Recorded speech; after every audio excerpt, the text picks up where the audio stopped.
نحمده ونصلي على رسوله الكريم اما بعد فقد قال الله تبارك وتعالى كما ورد في سورة الفطر اعوذ بالله من الشيطان الرجيم بسم الله الرحمن الرحيم سنة الله التي قد خلت من قبل ولن تجد لسنة الله تبديلا صدق الله العظيم. وعن عبد الله بن عمرو بن العاص رضي الله تعالى عنهما قال قال رسول الله صلى الله عليه وسلم ليأتين على أمتي ما أتى على بني إسرائيل حزو النعل بالنعل رواه الإمام الترمذي رحمه الله. رب اشرح لي صدري ويسر لي أمري واحلل عقدة من لساني يفقهوا قولي. اللهم ربنا ألهمنا رشدنا وأعذنا من شرور أنفسنا. اللهم أرنا الحق حقا وارزقنا اتباعه وأرنا الباطل باطلا وارزقنا اجتنابه آمین یا رب العالمین. آپ کو یاد ہوگا کہ میں نے اپنی تالیف سابقہ اور موجودہ مسلمان امتوں کا ماضی حال اور مستقبل کے ایک چیپٹر کی کچھ وضاحت کی تھی. آج میں اسی ضمن میں اور موضوع کو لے رہا اور وہ ہے سابقہ امت مسلمہ اور موجودہ امت مسلمہ کے حالات میں مشابہت. یہ بات بنیادی طور پر جان لیجئے کہ اللہ نے یہ کائنات بنائی ہے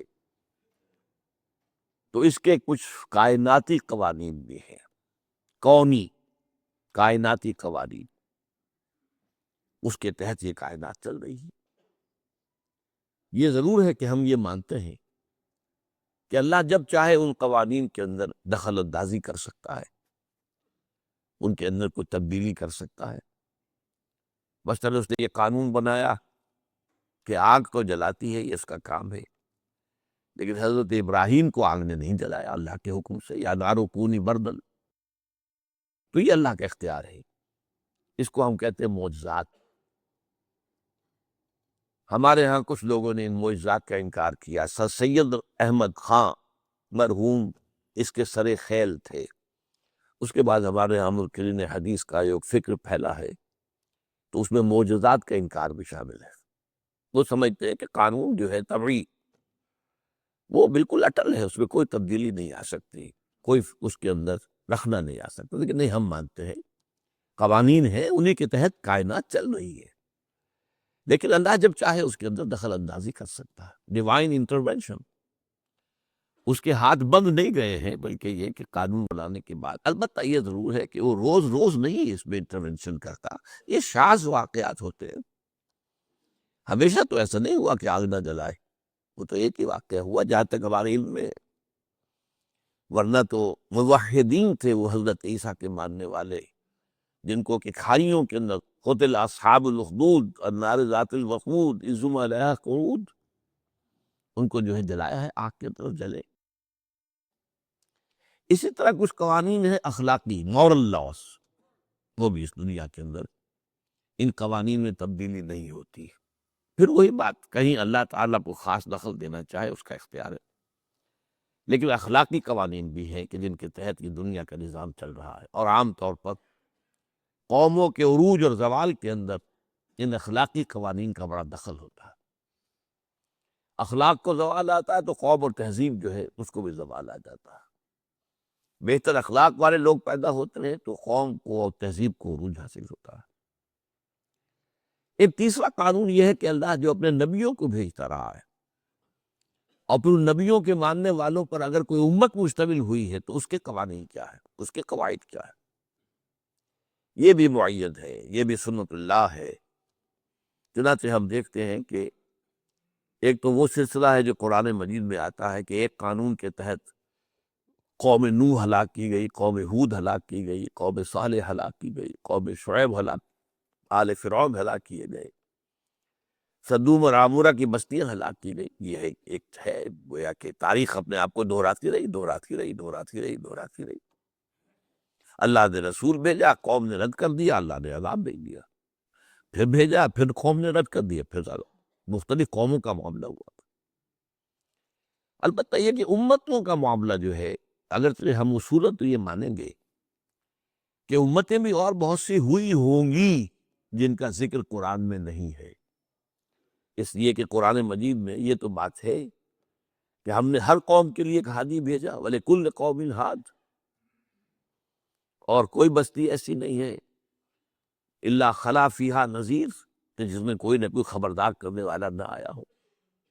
اب ان میں ایسے بھی ہوں گے کہ جن قوموں نے ان کو تسلیم کیا، مان لیا اور ایک امت کی شکل اختیار کی، ان کی بھی تاریخ ہوگی. قرآن مجید اس کو بیان نہیں کرتا، یہ اس کی حکمت ہے. قرآن کے پیش نظر تھے عرب، اور مقصد یہ تھا کہ ان عربوں سے ایک ایسی امت تیار ہو جائے جو پھر پوری دنیا میں اسلام کو پھیلا دے. اب اگر ایسی بات نہ ہوتی تو پھر پوری دنیا کی تاریخ پڑھائی جاتی عربوں کو، پہلے جغرافیہ پڑھائی جاتا، کہاں کہاں کون کون سی امتیں بسی ہیں، کون کون سے رسول آئے ہیں. تو یہ تو ایک ریسرچ کا موضوع تو ہو سکتا ہے، ہدایت کے لیے ضروری نہیں ہے. ہدایت کے لیے کافی ہے کہ ایک خاص علاقے میں حضرت ابراہیم علیہ السلام کی نسل کی 2 شاخوں میں، بلکہ 3 کہہ دیجئے، جو انبیاء اور رسول آئے، ان کے حالات بیان کر دیے گئے. یہی لوگ تھے جو جزیرہ نما عرب کے مختلف گوشوں میں آباد رہے، یا یہ جو آج کا شام کا علاقہ کہلاتا ہے اس میں آباد رہے. کچھ ان کا تعلق جو ہے مصر کے ساتھ جڑ جاتا ہے. باقی اس علاقے کا جو ہے یہ انبیاء کرام اور ان کی امتیں، اور ان میں یہ 2 امتیں جو ہیں ان کی بڑی اہمیت ہے. ایک امت موسیٰ علیہ السلام جنہیں کتاب دی گئی، شریعت دی گئی، تورات. ایک امت محمد صلی اللہ علیہ وسلم جس سے ہم وابستہ ہیں، جن کو ہمیں قرآن دیا گیا اور ہمارے رسول محمد صلی اللہ علیہ وسلم. اب ان میں سے جو پہلی امت ہے، ہمارے ذہنوں میں ان کا کوئی خاص تصور نہیں ہے، کوئی خاص دلچسپی بھی نہیں ہے. ویسے بھی ہماری عام بول چال میں یہودی تو گالی بن چکا ہے، تو اب یہودیوں کی تاریخ سے کیا دلچسپی ہوگی؟ ہم یہودیوں کے بارے میں کوئی اچھا خیال دل میں لا ہی نہیں سکتے، اس لیے کہ ان کی جو اسلام دشمنی ہے وہ اتنی طویل تاریخ اس کی ہے کہ واقعتاً مسلمانوں کے دلوں میں ان کے لیے کوئی گوشہ ہونا ممکن نہیں ہے، نرم گوشہ ممکن ہے. یہ تو ایک فطری سی بات ہے. لیکن بہرحال تاریخ کو تو آپ نہیں جھٹلا سکتے. آپ نوٹ کیجئے کہ قرآن مجید کا 1/12 حصہ حضرت موسیٰ اور حضرت بنی اسرائیل کے ذکر پر مشتمل ہے. 550 آیات.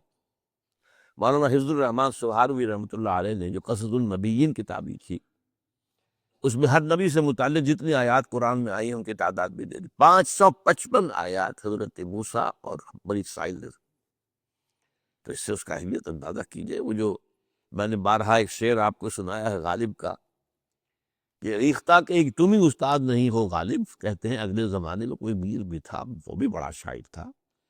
تو امت مسلمہ صرف ہم ہی نہیں ہے، ایک امت مسلمہ اور بھی تھی، وہ بڑی عظیم تھی. میں اس کے بارے میں پچھلی مرتبہ بیان کر چکا ہوں. 4 دفعہ قرآن میں آیا ہے کہ ہم نے تمام جہان والوں پر فضیلت دی. وہ معمولی بات تو نہیں. اور ان میں 1400 برس تک نبوت اس طرح جاری رہی ہے کہ کوئی وقت نہیں آیا جبکہ کوئی نبی نہ ہو. 1400 برس. اور یہ 1400 برس جو ہے، ان کا آغاز بھی 2 نبیوں سے، اختتام بھی 2 نبیوں پر.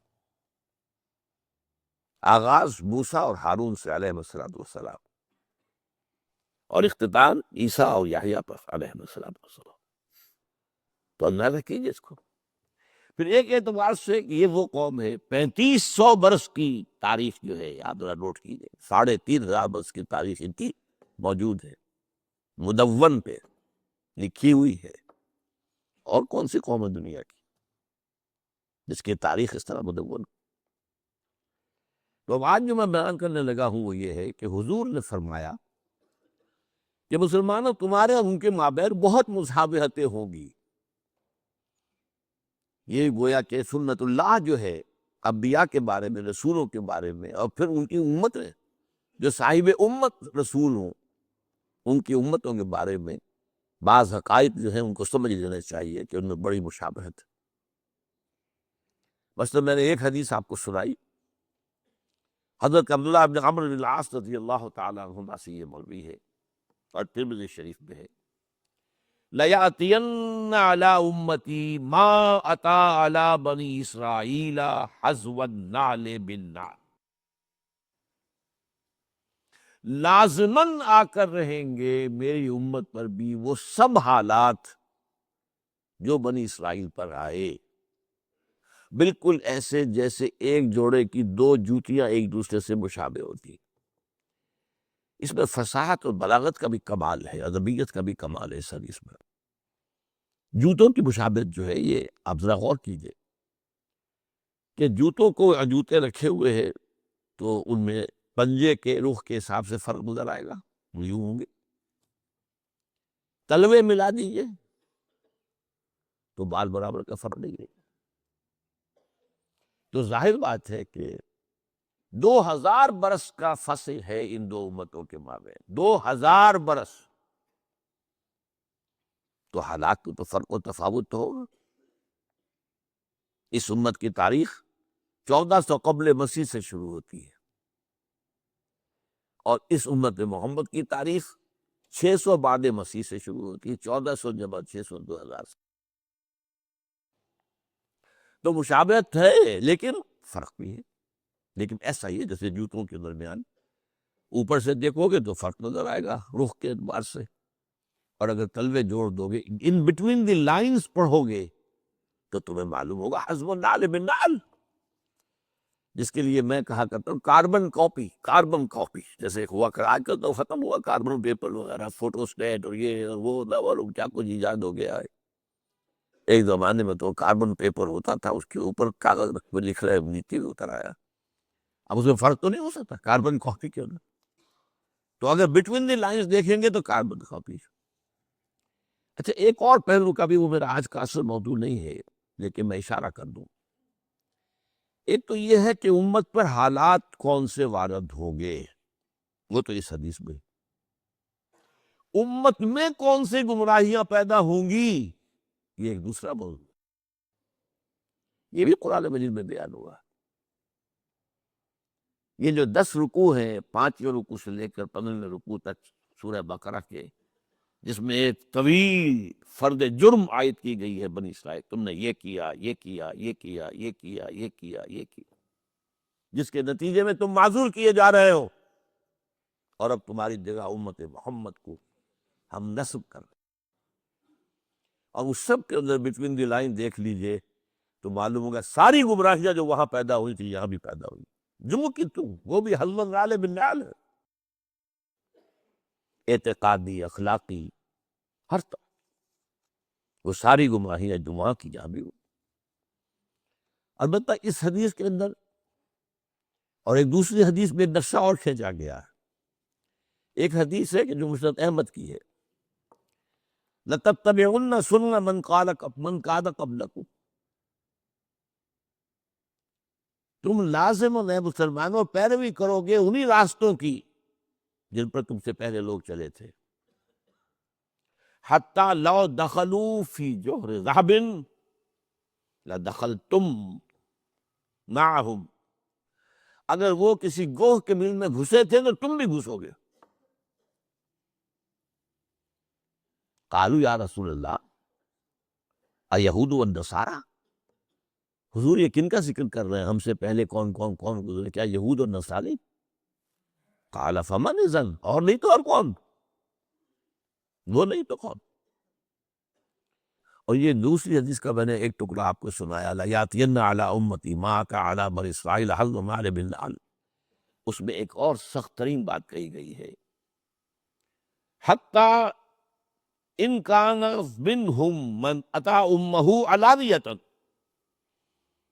لَكَانَ فِي أُمَّتِي مَن يَصْنَعُ ذَلِكَ، ترمذی کی روایت۔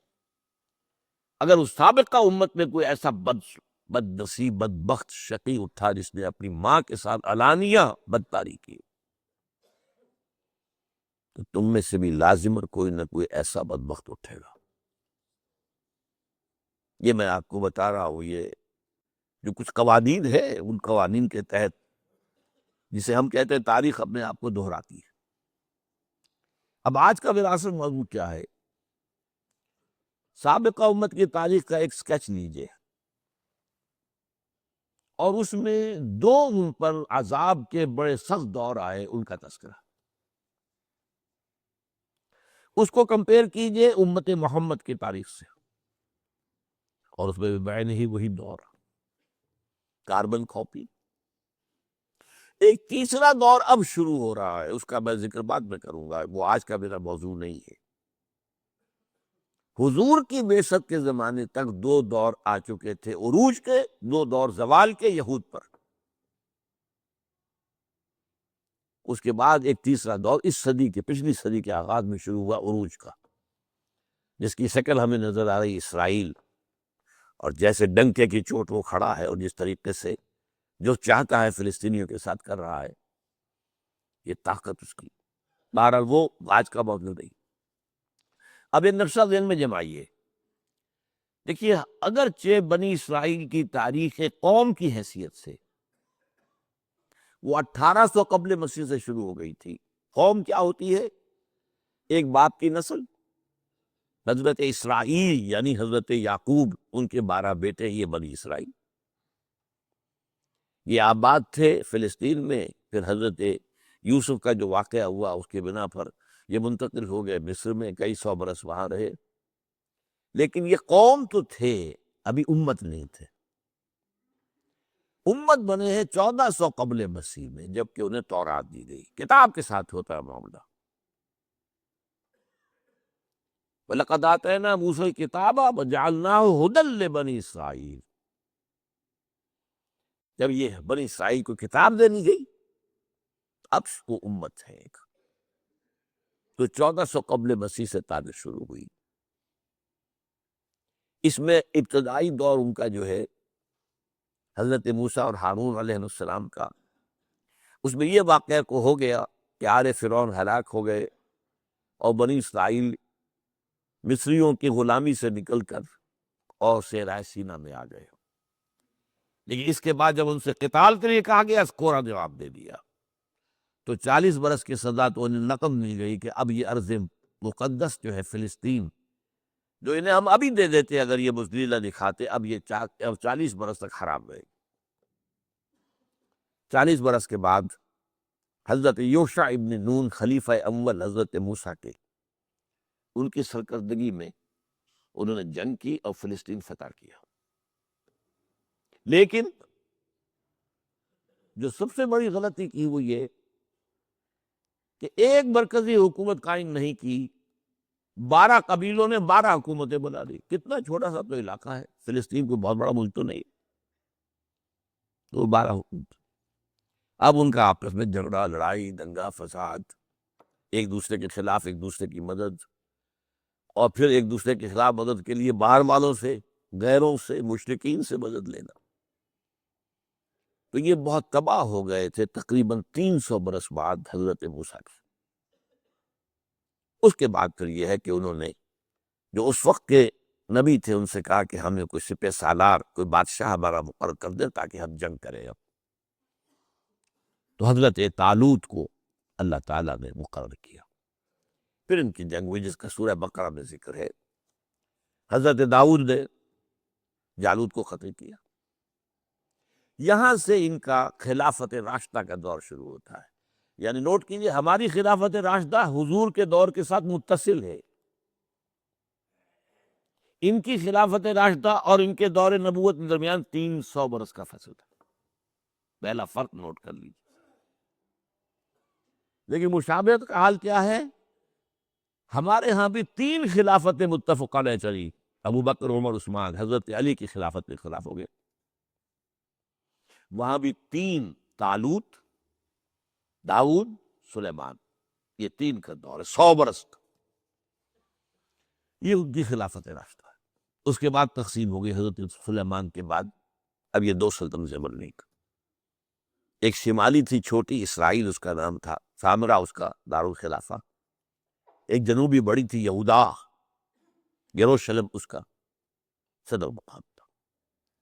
بہرحال یہ دونوں حکیمتیں کچھ دور چلی، پھر زوال اخلاقی آیا، اخلاقی زوال، اعتقادی زوال، عملی زوال،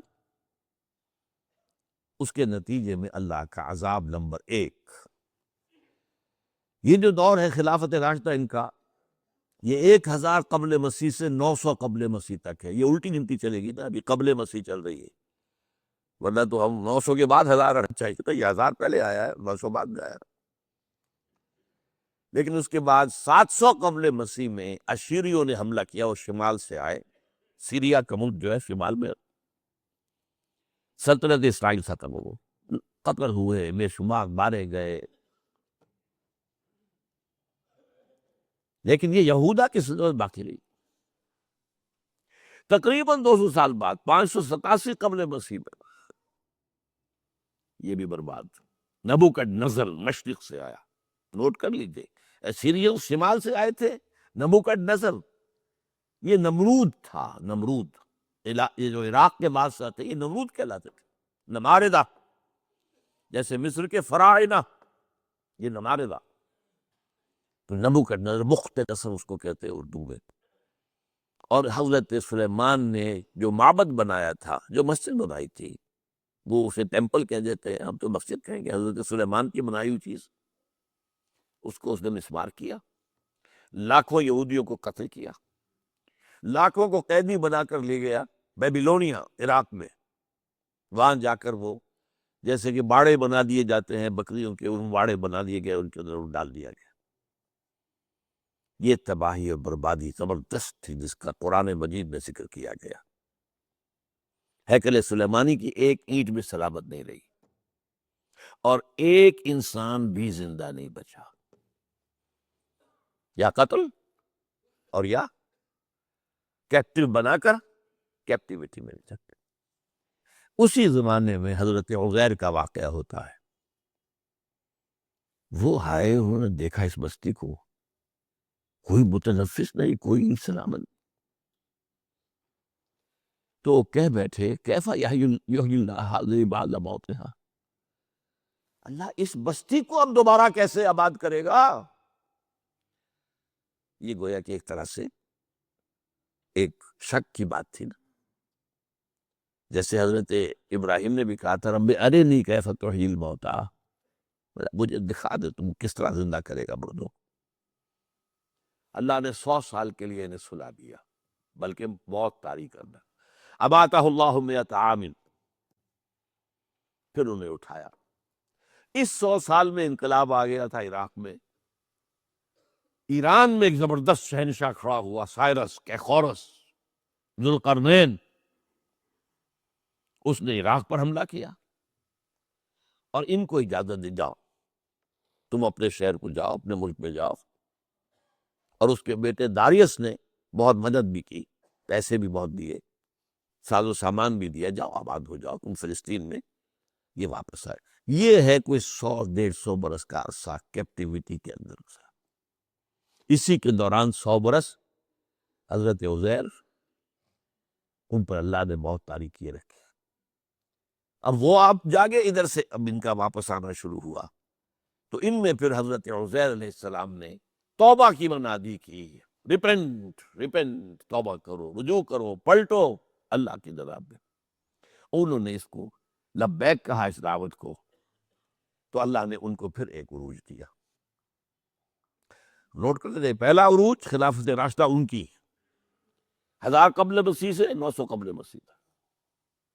اب یہ جو زوال کا زمانہ ہے، ظاہر بات ہے قوموں کا زوال بھی 2-4 سال کی بات تو نہیں ہوتی نا، وہ تو صدیوں کا معاملہ ہوتا ہے، وہ اوپر ابھرنے میں بھی صدیاں لگتی ہیں، گرنے میں بھی کوئی ایک دن میں تو نہیں گزر جاتا۔ لیکن اس کے بعد ان کے اندر جو ایک روح دوبارہ بیدار ہو گئی، ایمان، اخلاق صالحہ، عقائد درست، توحید، تو اللہ نے پھر انہیں دوبارہ عروج دیا۔ مکابی سلطنت قائم ہوئی، جو بہت بڑی سلطنت تھی، حضرت سلیمان کی سلطنت سے زیادہ بڑی تھی زمین رقبہ کے اعتبار سے۔ حضرت سلیمان کو اللہ نے جو حکومت دی تھی وہ تو کسی اور کو دی نہیں، کہ ہوا پر بھی حکم چلتا تھا اور جنات پر بھی، اور وہ پرندوں کی بولی بھی سمجھتے تھے۔ یہ بات تو وہ ہے جس کے بارے میں قرآن میں ہے انہوں نے دعا کی تھی اللہ مجھے وہ حکومت عطا کیجو جو کسی اور کو نہ دے، اللہ نے ان کی بات مانی۔ لیکن رقوا تو نہیں جو ہے مکابی سلطنت کا حضرت سلیمان کی سلطنت سے بھی زیادہ۔ تو یہ دوسرا عروج ہو گیا ان کا۔ لیکن اب پھر دوبارہ زوال آیا، یہ تو ہے نا اوپر نیچے کا معاملہ، ہر کمال راز والے، یہ بھی اللہ کے قانون میں سے ایک ہے۔ ہر کمال کے بعد ایک زوال آتا، ہر مد کے بعد ایک جزر ہے، ہر جزر کے بعد ایک مد ہے۔ اب جو ان کے اندر زوال آیا تو اب ان پر جو عذاب کے کوڑے پڑے ہیں، پہلے یونان سے نکلا سکندر اعظم، رومتا ہوا چلا گیا، وہ تو پھر جلدی مر گیا۔ سلیوکس اس کا جو سپہ سالار تھا، اس نے یہ حکومت قائم کی، جنہیں رگڑا اچھی طرح۔ یونانی ختم ہوئے تو رومی آ گئے، رومیوں نے رگڑا ان کو۔ یہ رومیوں کا اقتدار کا زمانہ تھا جب حضرت مسیح بھیجے گئے ان میں۔ اقتدار ان کا تھا، اگرچہ لوکل انہوں نے ایک حکومت یہودیوں کی قائم کر رکھی تھی۔ جیسے ہمارے ہاں انگریز کے دور میں یہ ریاست بھاولپور، نواب بھاولپور بیٹھے تو وہ کوئی اختیار تو ان کا نہیں ہوتا تھا، وہ تو ریزیڈنٹ انگریز بیٹھا ہوا ہے، وہ سارے معاملات وہ کنٹرول کرتے تھے۔ یہ ایسے ہی راج جو ہے راجا مہاراجا نواب، تو اصل حکومت تو انگریز کی تھی۔ تو یہ رومنز کی حکومت کے تحت جو ہے ان کا ایک لوکل نظام تھا، مذہبی نظام بھی تھا۔ سین ہیڈرن ان کا ایک بہت بڑا ادارہ تھا جس میں ان کے بڑے بڑے ربائی بیٹھے ہوتے تھے، فیصلے کرتے تھے۔ لیکن یہ ہے کہ حضرت مسیح جب آئے علیہ الصلوۃ والسلام، ان کو انہوں نے رد کیا، نہ صرف رد کیا، انہیں ولد الزنا قرار دیا، انہیں جادوگر قرار دیا، ان کو کافر اور مرتد قرار دیا، واجب القتل قرار دیا۔ آخری سلوک جو کسی رسول سے کسی امت نے کیا ہو کبھی، میں نہیں سمجھتا کہ اس کے آس پاس کا کوئی معاملہ کسی رسول کے ساتھ ہوا۔ سن ہیڈرن جو تھا ان کا، انہوں نے فیصلہ کیا یہ واجب القتل ہے، لیکن ایگزیکیوٹ نہیں کر سکتے تھے، خود نہیں کر سکتے تھے۔ وہ جو پائلیٹس پونٹس بیٹھا ہوا تھا گورنر، وہ کر سکتا تھا۔ اس سے کہا گیا اسے سولی چڑھاؤ، اس نے کہا ہمارے علم میں تو اس کا کوئی جرم ہے نہیں، کیسے سولی چڑھا ہے؟ آخر مومن امپائر قانون کے اوپر چلنے والی تھی، نہیں ہمارا معاملہ ہے، ہمارا حکم ہے، ہمارے سین ہیڈرن کا فتویٰ ہے، ہمارے بڑے بڑے جو مفتی بیٹھے ہوئے ان کا فتویٰ ہے۔ تو یہ الفاظ آتے ہیں انجیل کے اندر کہ اس نے تشلا منگایا پانی کا، اس میں ہاتھ دھوئے اور کہا I wash my hands of the blood of Jesus, دیکھو میں تو اپنے ہاتھ دھو رہا ہوں اس یسوع مسیح کے خون کے پھیلانے میں میرا کوئی ہاتھ نہیں ہے، یو ول بی ریسپانسبل۔ ان کا ہاں ہم سب لیتے اپنے اوپر گناہ اس کا لیتے، ہم لیتے، اگر کوئی گناہ ہے تو ہم پر ہے اور ہماری اولاد پر ہے۔ اتفاق سے اسی ہفتے جو آیا ہے نیوز ویک، اس میں ایک مضمون ہے، یہ جو قانون جو ان کا معاملہ تھا یہ ان کے ہاں طے شدہ رہا ہمیشہ عیسائیوں کے ہاں، کہ یہودیوں نے قتل کیا ہمارے جو بھی وہ خدا کا بیٹا جسے کہتے ہیں، خدا ہی کہتے ہیں۔ لہذا یہودیوں کے سخت دشمنی تھی، سخت نفرت تھی، انہیں بری طریقے سے جو ہے وہ کچلتے تھے، قتل بھی کرتے تھے، قتل عام بھی کرتے تھے، یہ سب کچھ ہوتا رہا۔ لیکن 1965 میں جو مر گیا ہے پوپ، اس نے کہا کہ نہیں، ان یہودیوں پر وہ جو ہے مسیح کے خون کا کوئی ذمہ داری ان پر نہیں۔ تو اس کے خلاف کچھ ان کے جو ہے جو بشپس ہیں انہوں نے بغاوت کی، یہ غلط ہے، یہ کیسے تم نے بدل دیا معاملہ، یہ بائبل میں لکھا ہوا ہے، 1965 برس کے بعد تمہیں یاد آیا ہے۔ بہرحال وہ ایک بہت اچھی ایک بحث ہے جو اس میں آئی ہے، تو میں نے کہا ہے کہ اس کو ہم شائع کریں مساق میں، تاکہ اس میں ندائے خلافت میں آپ کو اس کی معلومات حاصل ہو۔ بہرحال انہوں نے بس پڑھتے تو سولی پر چڑھا دیا۔ اللہ نے کیا کیا یہ چھوڑ دیجیے، کیا کیا اللہ نے؟ اٹھایا، زندہ اٹھایا۔ اس کی جگہ پر کون گواہ ہے؟ کروسیفکشن تو ہوئی ہے، کس کی ہوئی ہے؟ وہ سینٹ برنباس جو ہے حضرت مسیح کے حواریین میں سے ایک کی انجیل جو ہے ایونجیلیم برنابے، سینٹ برنباس کی انجیل، اس کے اندر واقعہ لکھا ہوا ہے کہ اصل میں جس حواری نے غداری کر کے پکڑوایا تھا، گرفتار کروایا تھا حضرت مسیح کو، اس کی شکل حضرت مسیح کی بنا دی گئی اللہ تعالیٰ نے۔ اور جب وہ فوجی داخل ہوئے ہیں رومی گرفتار کرنے کے لیے، تو اس سے پہلے ہی اللہ کی طرف سے 4 فرشتے آئے ہیں، چھت پھٹی ہے اس کوٹری کی، اور وہ حضرت مسیح کو لے گئے۔ اب یہ گھبرایا ہوا باہر نکلا، تو بقیہ جو حواری تھے وہاں ان کو، اے ہمارے استاد، اے ہمارے آقا، بس وہ رومنز نے سمجھا یہی ہے، اس کو پکڑا، اور وہ ہے جو سولی چڑھا۔ یہ ہے، ہمارے ہاں نہیں ہے، یہ نہ قرآن میں ہے، نہ حدیث کی کسی کتاب میں ہے، نہ میرے علم کی حد تک کسی تفسیر میں ہے۔ یہ تو پچھلی صدی میں پوپ کی لائبریری سے برآمد ہوئی، اس لیے کہ آپ کو معلوم ہونا چاہیے کہ انجیلیں سینکڑوں تھی تعداد میں، 300 انجیلیں تھیں، ان میں سے 4 سلیکٹ کی انہوں نے کہ یہ ہمارے ہاں کینونیکل کہلائیں گی، قانونی مستند انجیلیں 4 ہیں، متی کی ہے، مارک کی ہے، لوک کی ہے، جان کی ہے، 4 ہیں۔ تو گویا کہ 296 تو اپوکریفل کہلاتی ہیں، غیر قانونی، غیر مستند انجیلیں موجود ہیں۔ ان میں سے ایک انجیل ہے برنباس کی۔ اب وہ مانتے ہیں کہ ہاں برنباس حضرت مسیح کے حواریوں میں سے ایک تھی، یہ مانتے ہیں، لیکن انجیل کو نہیں مانتا۔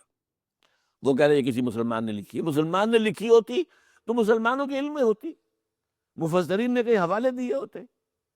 قرآن مجید میں یہ تو ہے اللہ نے اٹھا لیا، کب اٹھایا، کس وقت اٹھایا، کیسے اٹھایا، یہ قرآن میں نہیں ہے۔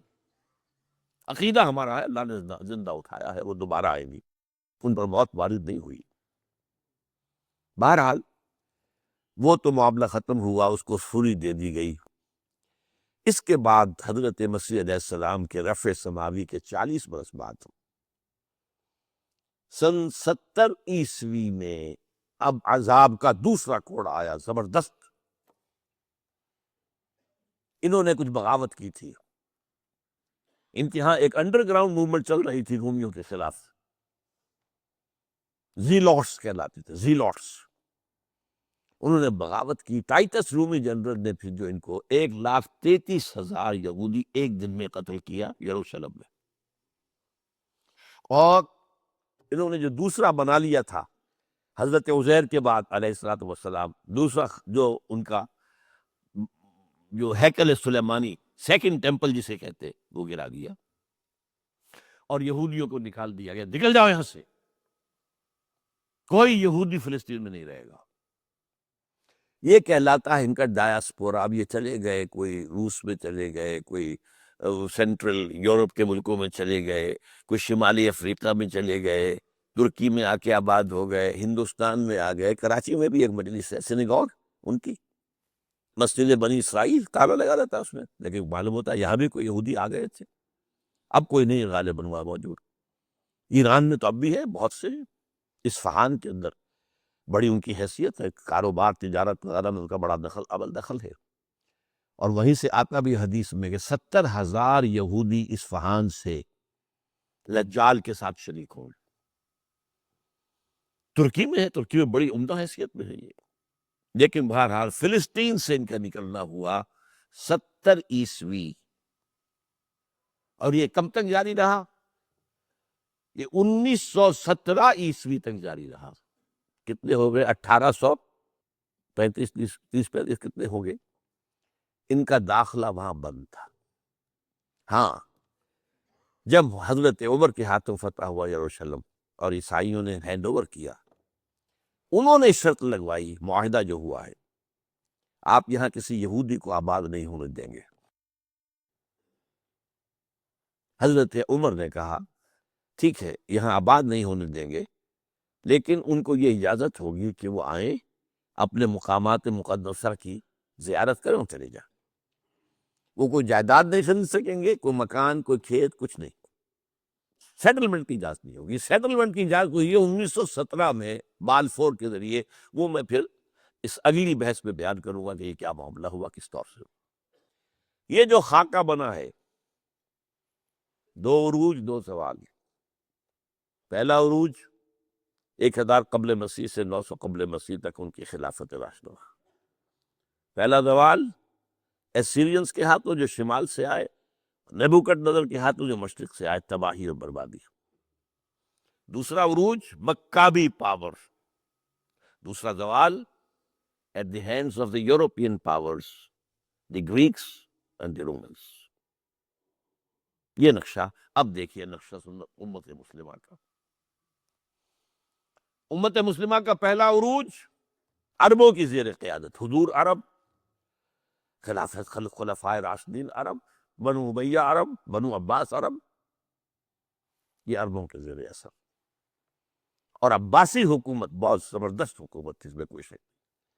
خلافت راشدہ تو ہماری چار ہی کی ہے، ابو بکر، عمر، عثمان، علی، اور میں پانچواں شامل کرتا ہوں حضرت حسن. اور اس کے بعد بھی عام طور پر پانچواں لوگ لیتے ہیں عمر بن عبدالعزیز، میں کہتا ہوں وہ چھٹے ہیں، ٹھیک ہے. لیکن مسلمان تو ترقی کرتے چلے گئے نا، خلافت ختم ہوئی ہے، ملوکیت آئی ہے، مسلمانوں کا اقتدار تو بڑھتا چلا گیا. عباسی دور کس قدر وسیع ہوتا. لیکن اس کے بعد اسی عباسی دور میں جب زوال آیا، اضمحلال آیا، اور بڑی سلطنتوں میں اضمحلال کیا آتا ہے کہ پہلے طوائف الملوکی ہو جاتی ہے. کہنے کو تو مرکزی حکومت قائم ہے، لیکن گورنرز جو ہے مختلف علاقوں میں یہ بیٹھے ہیں، یہ سلاطین ہیں، یہ راجے ہیں، یہ مہاراجا ہیں. جیسے مغل سلطنت کو 150 برس جو ہے لگے تھے ختم ہونے میں، اسی طریقے سے کئی سو برس کا معاملہ ہے. لیکن پھر اب دیکھیے، پہلا عذاب شمال سے آیا کروسیڈرز کے ہاتھ، لاکھوں مسلمان قتل، پورا میڈیٹرینین کا ایریا جو ہے تباہ و برباد ہوا. ہمارے ہاتھ سے یروشلم نکل گیا 1099 عیسوی میں، اور 1187 تک رہا عیسائیوں کے پاس.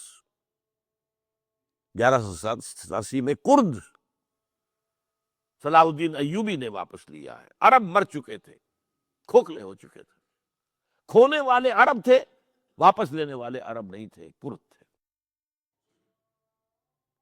آگے ایک کاربن کاپی آ گئی، شمال سے اسیرینز، شمال سے کروسیڈرز، مشرق. اس کے بعد اگلا آیا مشرق سے دی تاتاری ہورڈز، تاتاریوں کے حملے، جس میں پورا خراسان ختم ہوا، پورا ایران ختم ہوا، افغانستان کا بڑا حصہ ختم ہوا، عراق کا بھی آدھے سے زیادہ ختم ہوا. اور آخری خلیفہ جو تھا بنو عباس کا، اس کو بحل میں سے کھینچ کر نکالا گیا اور ایک جانور کی کھال میں لپیٹ کر ڈال دیا گیا راستے میں، اور گھوڑے دوڑا دیے. That was the end of the Abbasid power. Oh, that was the end of the Arab leadership of the Muslim Ummah. یہ 2 سال اس سے پہلے اور 200 سال اس کے بعد، یہ وہ دور ہے گراوٹ کا، پستی کا. اس کے بعد اب جو وہاں ہوا تھا یہاں بھی ہوا. عجیب بات ہے، جن تاتاریوں نے کروڑوں مسلمانوں کو مارا وہ اسلام لے آئے. اب ان کے ہاتھوں، ان کے ذریعے سے امت مسلمہ، مسلمانوں کو عروج کا دوسرا دور آیا. فرق یہ ہے کہ کوئی مرکزی حکومت تو قائم نہیں ہوئی، لیکن یہ سارے جو ہے آپ گن جائیے، ترکان تیموری، یہ مغل امپائر ان انڈیا، ترکان صفوی آف ایران، ترکان سلجوقی آف مڈل ایسٹ، ترکان عثمانی، ان کی جو حکومت قائم ہوئی ہے وہ تو رومن امپائر کی یوں سمجھیے کہ طرح کی حکومت تھی کہ 3 بر اعظموں پر مشرقی یورپ کا کتنا بڑا حصہ تھا، کتنا بڑا حصہ تھا. شمالی افریقہ، پورا مغربی ایشیا کا بڑا چند، یہ سلطنت عثمانیہ میں شامل. یہ ہمارا دوسرا عروج کا دور ہے. لیکن پھر زوال آیا، ہر زوالے، ہر کمال زوالے، پھر گراوٹ آئی، پھر اخلاق گرے، پھر عقائد کے اندر مشرکانہ اوہام آئے، نئی سے نئی رسومات ایجاد کی گئی. اب جو زوال آیا وہاں کن کے ہاتھوں آیا تھا؟ European, Greeks and Romans. ہم پر آیا کن کے ہاتھوں؟ سب سے پہلے اسپینیئرز کے ہاتھوں. ہسپانیہ کے عیسائیوں نے مسلمان کی حکومت ختم کی وہاں پر، اور تہس نہس کر دیا. 1258 میں فال آف بغداد ہوا ہے، اور 1492 میں فال آف گرنڈا، سقوط غرناطہ، اور اس کے بعد 10-15 سال کے اندر اندر جہاں 800 برس تک مسلمانوں کی حکومت رہی تھی، ایک فرد مشربی مسلمان نہیں زندہ چھوڑا، either massacred اور burnt alive، یا جہازوں میں بھر بھر کے لے جا کر اور شمالی افریقہ کے ساحلوں پر ڈالتے، اور پھر یہاں سے طاقت کا واسکو ڈی گاما نے راستہ تلاش کیا، اور واسکو ڈی گاما کے راستے سے round the Cape of Good Hope پھر یہ مغربی یورپ کی طاقتیں آئیں، انڈونیشیا ختم ہوا، ہندوستان کی حکومت ختم ہوئی، ہوتے ہوتے 20ویں صدی کے آغاز میں آ کر پہلی جنگ عظیم کے بعد سلطنت عثمانیہ ختم ہو گئی۔ کہاں تھی کچھ پتہ نہیں۔ The great Ottoman Empire just vanished from the map of the world۔ آج کوئی بتا نہیں سکے گا کہاں ہوتی تھی۔ یہ عجیب تھی پچھلی صدی جو تھی 20ویں صدی۔ اگر آپ لوگ وقت کے ساتھ کچھ اپنا ذہنی ربط رکھتے ہوں، 20ویں صدی کے اندر 2 یہ کام ہوئے ہیں۔ اس کے پہلے حصے میں سلطنت عثمانیہ نسیم منسیہ، آخری حصے میں دی گریٹ سوویت یونین نسیم منسیہ۔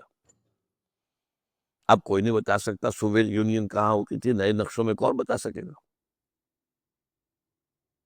تو یہ 2 بڑے بڑے جو ہیں ختم ہوئے ہیں ایک صدی کے اندر۔ یہ ہے اصل میں لَيَأْتِيَنَّ عَلَىٰ أُمَّتِي مَا أَتَىٰ عَلَىٰ بَنِي إِسْرَائِيلَ حَسْبَ النَّعْلِ بِالنَّعْلِ۔